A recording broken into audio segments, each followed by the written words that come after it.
AEW are adding a new championship soon. Nia Jax is off WWE TV indefinitely. And what happened after the AEW Dynamite Grand Slam tapings? Find out in the wrestling news now. AEW have been talking for a while on the old QT about bringing in a new championship, and when you saw this title, you maybe thought, at last, the six-man titles, the much talked about unicorn's teeth that are the six-man titles. It's not them. No, it's not, but it is a very exciting concept in my opinion, Tom. It certainly is. Andrew Zarian of Matt Men tweeted, hearing rumblings of a new title being introduced to AEW soon, it will be a secondary women's championship. So, that's very interesting indeed. He then appeared on Speak Now Pro Wrestling with a friend of yours, Denise Salcedo, after Dynamite Grand Slam and broke the news that this secondary women's championship will be called the TBS Championship because they're moving to the TBS and it'll be like a sister championship to the TNT Championship. I like that. You know what? It's something that's been really missing from just all of mainstream wrestling is like a women's equivalent of the IC title or a second tier title. And yeah, fair enough. This sounds a bit, it's a weird thing to say, but I'd like it if they just called it the TBS Championship. Like, I feel like obviously all the women's championships are called women's championships and the men's championships aren't called men's championships. Yeah. I know, what a cuck, right? But I like the idea of them having a championship that doesn't have women's in it. Yeah, it's just the TBS It's just the TBS Championship. Yeah. I think that's a nice idea. Yeah. And also, I think AEW gets a lot of grief about the way they construct their women's division, and I think little nods like this. I kind of thought that the NWA Women's Championship might kind of become that secondary women's title unofficially. Maybe that is something maybe that relationship is changing slightly. It certainly will when this comes. Yeah. But be that as it may, the TBS Championship, I think, will add a bit of beef to the roster. The only problem I can foresee is that, perhaps there's still maybe a bit of an imbalance between the amount of men's wrestling and women's wrestling on any given AEW card. Do you think this might redress the balance? Well, might potentially. Force their arm a bit? It potentially might. We'll have to wait and see, I suppose. We will wait and see. The TBS Championship could be coming very, very soon to an AEW Dynamite show and near you. Talking of titles, the TNT title on the line on Dynamite next week. It's going to be Miro putting it up against Sammy Guevara. So Sammy's been very intrinsically involved with the arrival of Fuego del Sol. Yes. And after Miro's match with Fuego and the subsequent beatdown, Sammy came out to make the save, and this has led to Guevara and Miro for next week. Yeah, and this is the first person, I think, challenging Miro. Yeah, even everyone knew he was going to beat Eddie Kingston, but the match was great. But yeah, this is the first time when I'm like, oh, who's going to win? Who's going to win? Now, I think Miro probably still will win, but I don't know. Sammy could do it. I can see him being a very viable TNT champion. He's always been messing about, hasn't he, during the ad breaks with the signs?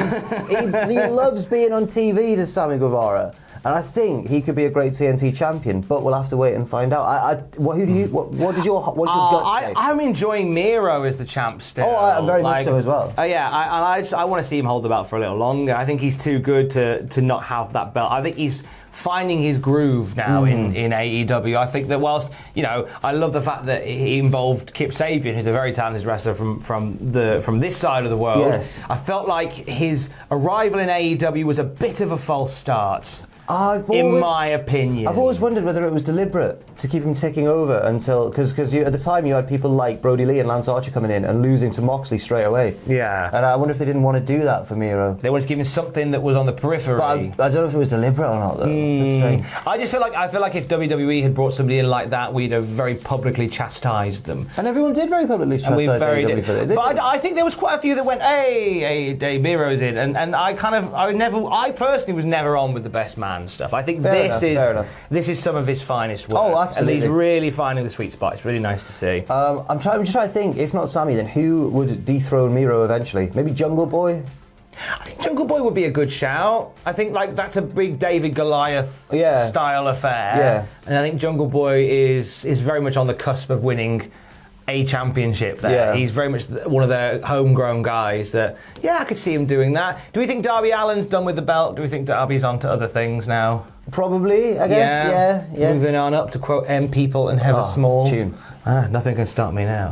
Let's move back to Monday nights. And Nia Jax won't be working Mondays for quite some time. WWE tweeted, as reported on The Bump, Nia Jax suffered an elbow posterior fracture, her elbow hole, and dislocation to her left elbow, which will require surgery after a vicious attack by Shayna Baszler last Monday on Raw. She'll be out for an undisclosed amount of time. I feel like this might be a storyline thing, just to get her away from telly for a bit. Well, it is certainly because Shayna Baszler stomped her arm into the steps on Monday Night Raw after their match, which Shayna won as well. It felt like a very conclusive write-off for Nia Jax for the moment.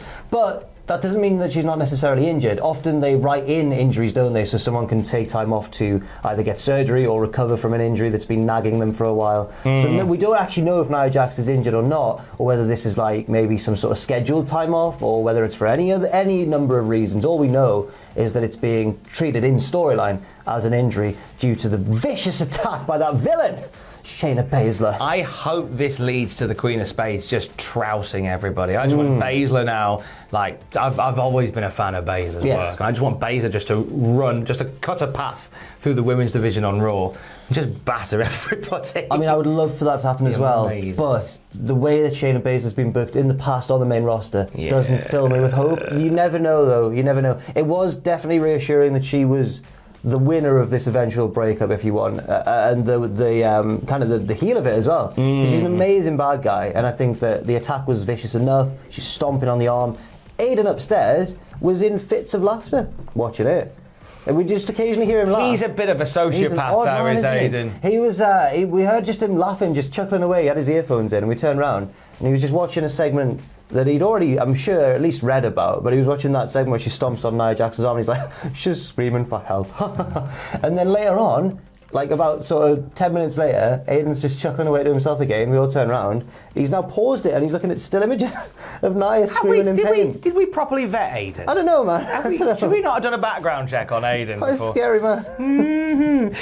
Hey, talking of bad guys, Cody Rhodes, who is clearly one of the greatest bad guys that wrestling hasn't seen yet. Did you see my lovely cape? I'm gonna fight Alistair Black. He's so happy doing this. Only because you're trying to change the narrative. I am basically EC3.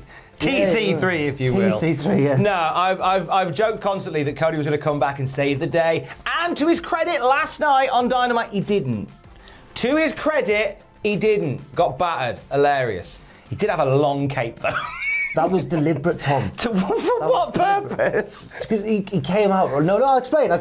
He came out literally going, look at me, I am a superhero. He was playing up to every stereotype you have about Cody Rhodes. Yeah. And he was coming out going, look at me, look at my wife, look at Arn Anderson, he's cool as well. And then they walked down to the ring. It's quite fun doing it. It's good, isn't it? It's good. And then he, in the match itself, right, he took every available shortcut, or he got lucky. Like, he wasn't wrestling like a babyface. He was playing up to the... I think maybe they expected this response. I don't know whether it's a decision they made maybe in the build-up to this match, or if it's a longer-term plan. I don't know. But he was getting hit with the black mass, and then he luckily fell out the ring, and Malachi Black was like, oh no. It was great. Look, I loved it. I have said many times, my life mantra is I would rather be happy than right. So if it turns out that this is Cody becoming the great bad guy, then I'd rather be happy than right. But he's never going to admit it, so don't expect him to do a You People promo. Brilliant. Unless he does, well, but I don't think he would. No. But Cody Rhodes, I think, very nearly got a cheeky world title run in WWE. Yeah, Money in the Bank sort of time. Yeah, so this is according to Aaron Stevens. Aaron Rex from Sportskeeda. Formerly Damien Sandow. Formerly Damien Sandow. We got him. Formerly Damien Sandow. Now, Stevens obviously won Money in the Bank in 2013, and there was some shenanigans with him and his former tag partner, Cody Rhodes. He screwed him. He did indeed. He screwed him. Stevens/Sandow to Sportskeeda says, I was supposed to win Money in the Bank and I was supposed to cash it in. Cody and I had our feud. Everything was great. I heard I was going to win the world title and Cody would chase me. We had a whole wonderful thing planned, and yeah, it didn't happen, but whatever. I wonder whether they would have given Cody a cheeky run with the world title. That big gold belt that is Dirter held. I remember, right? I mean, not a long one. I couldn't have seen him being like a legacy champion. But it would have been cool. I remember When Rock was young? Yes. Me and Susie had so much fun. Around this sort of time, I was back into wrestling at this point, and I remember I'd started to read the internet about wrestling, right? And everyone seemed to be saying, like, he's the next big thing, this Cody Rhodes guy. He could be the next mainstream star for WWE. And everyone zeroed in on this Money in the Bank match that he was in, saying, this is it, this is his moment, this is it. And then when it didn't happen, what Sandow or Stevens is saying makes total sense. Because, maybe that was the plan. Maybe they then realised, but Stevens isn't really... Because he wasn't like a main eventer at the time. Neither was Cody, but, you know, it would have been strange for him to win the world title out of nowhere. It would have felt like a big, like, what's just happened sort of decision. But I think it would have still been compelling and good. I think so, but it turned out to be a plan they didn't follow through on, which is a shame. Exactly. Tony Khan did follow through on his plan to face Max Caster in a battle rap. Kind of, sort of. So this is what happened after the tapings for...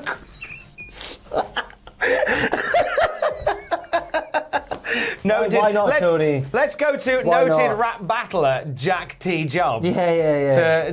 For this particular finalement story. Yo, so what happened was, right, after the show went off the air, and why did this happen off the air? Why didn't this just close the show? Forget like a big match or a big moment, or if you watch our last news video, spoiler alert, a big moment with a debut, a surprise debut. Why not just end the tapings instead with, you know, Tony Khan coming out and accepting the Acclaim's challenge for a rap battle, for a MC battle, as Brian Badonde would say. Tony Khan came out after Dynamite, said he wasn't gonna do it. I'm Tony Khan, I'm not a rapper. I'm not a rapper at all. I own football clubs and wrestling promotions. Instead, he brought out Lil Uzi Vert for some assistance. I said that like the biggest boomer ever. Little Uzi Vert. Little Uzi Vert? No, I know one Lil Uzi Vert song. I know EXO Tour Life. How's that go? I don't really care if you cry. I don't really care, never lie. Okay. Push me to the edge. All my friends are dead. Anyway, he's one of those new like emo, like moody rapper, like moody ones that like they've fused. He looked quite moody when he came out. They've fused emo and hip hop together. It's quite interesting. Emo, yes, indeed, we should call it that. And then basically he came out, helped out Tony Khan, and then Tony Khan spat some bars of his own, and one of them included the line, "My name's Tony Khan, and I'm here to say I'll suspend the Acclaim for another 30 days." Oh, wah, wah, wah! Shots fired by Tony. Do that gif where the kid runs into the camera. Yeah. That's the one. Why are you so bent out of shape about Big TK doing the RAP? I get such Mark Zuckerberg energy from Tony Khan. Like, there's something not quite there. I watched a bit, it's an old episode, but I watched a bit of a shot of Brandy with him the other day just to prove to Fraser my point. I was like, something's not right with Tony. And in it, right, they've both got a drink. It's like tequila and something. And every time he drinks, his mouth opens immediately after he's taken the cup away. There's no liquid in that. Or he's just got like a wide open throat all the time, he's just pouring it straight out. I don't know, but he drinks like this, he goes like, oh, right, okay, and just carries on his conversation. I'm like, ooh. So he almost like just mouths drinking. Whereas like Brandy will take it, and because it's quite a strong drink, she's like, and she like swallows it and stuff, but TK is just bang. And then a lot of the time, he'll hold the cup there for the whole episode. Like the cup's, it's just the way he stands, which is fair enough, but the cup's up here, and every time he goes to take a drink, there's like a weird cut as well. So he only drinks sometimes, and it's very planned. It's like when they cheers at the end and he has a drink, and then his mouth's immediately open again. But every time in the normal body of the show, when he goes to take a drink, it just cuts. Are we happy to put this out, considering that the checks haven't arrived yet? Tony Khan's an alien. That's what I'm saying. I heard. If our boy Tony Khan is watching... I heard. Sean stopped texting me last night. I'm at Arthur Ashe. Tony Khan. His bars are out of this world. And I took that to mean he's an alien. Definitely an alien. Yeah. Well, if anyone knows, it's Sean Fightful from rossap.com. He knows all of these things. So, TK, if you are watching from the mothership, thanks for watching. Stay safe. Gleep, glop, gloop. Take a drink and then we'll cut the camera. Oh.